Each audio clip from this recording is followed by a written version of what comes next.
श्रीमद्रामायणे वाल्मीकीये आदिकाव्ये उत्तरकाण्डे एकसप्ततितमः सर्गः।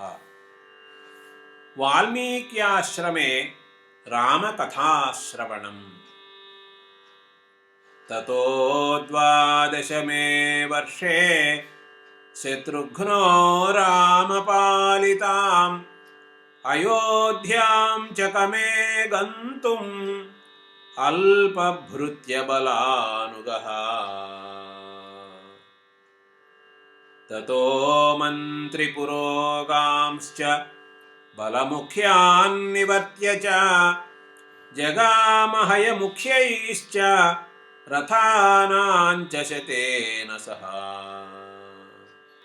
स गत्वा गणितान् वासान् सप्ताष्टौ रघुनन्दनः वाल्मीक्याश्रममागत्य वासं चक्रे महायशाः।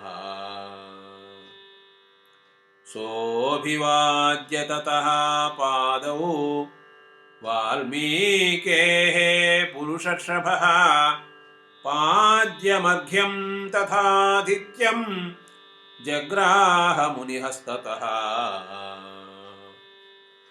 बहुरूपाः सुमधुराः कथास्तत्र सहस्रशः कथयामास स मुनिः शत्रुघ्नाय महात्मने। उवाच च मुनिर्वाक्यं लवणस्य वधाश्रितं सुदुष्करं कृतं कर्म लवणं निघ्नता त्वया।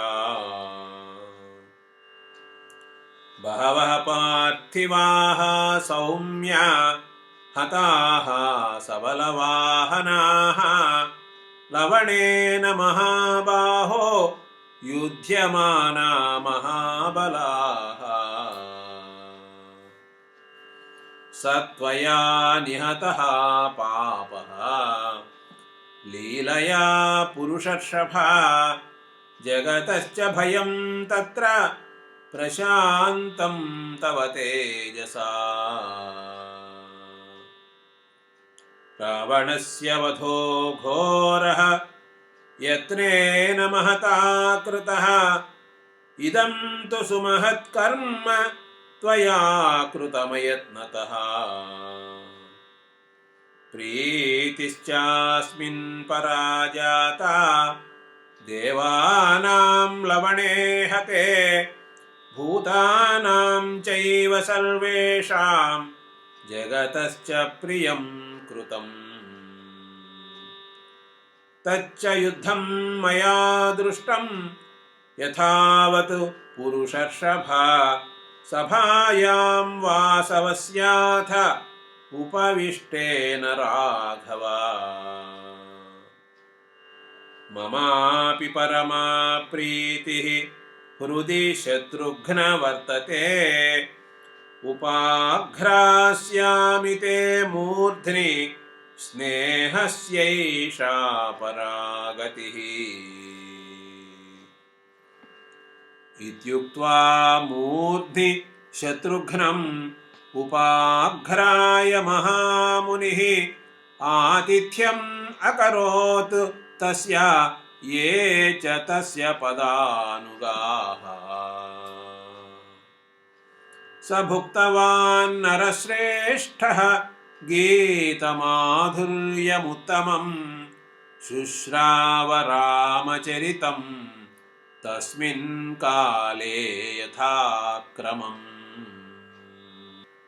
तन्त्रीलयसमायुक्तं त्रिस्थानकरणान्वितं संस्कृतं लक्षणोपेतं समतालसमन्वितम्।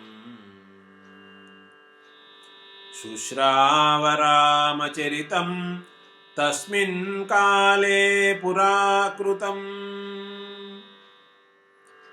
तान्यक्षराणि सत्यानि यथा वृत्तानि पूर्वशः श्रुत्वा पुरुषशार्दूलः विसङ्नो बाष्पलोचनः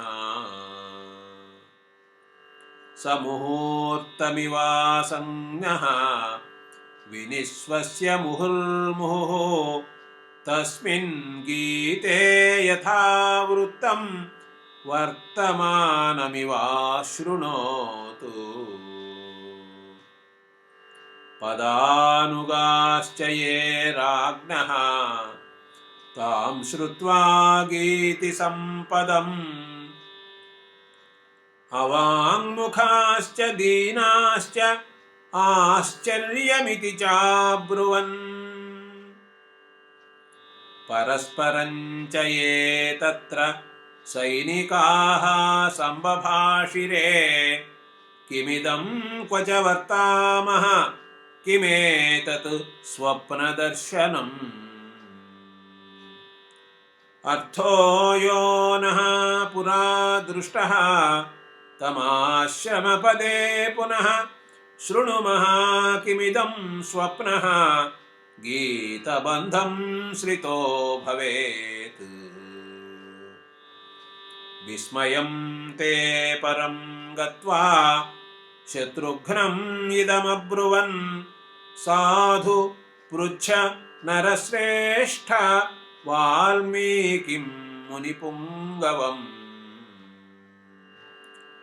शत्रुघ्नस्त्वब्रवीत् सर्वान् कौतूहलसमन्वितान् सैनिकान् क्षमोऽस्माकं परिप्रष्टुमिहेदृशः आश्चर्याणि बहूनीह भवन्त्यस्याश्रमे मुनेः न तु कौतूहलाद्युक्तम् अन्वेष्टुं तं महामुनिम् एवं तद्वाक्यमुक्त्वा च सैनिकान् रघुनन्दनः अभिवाद्य महर्षिं तं स्वं निवेशं ययौ तदा इति आर्षे श्रीमद्रामायणे वाल्मीकीये आदिकाव्ये उत्तरकाण्डे 1सप्ततितमः सर्गः।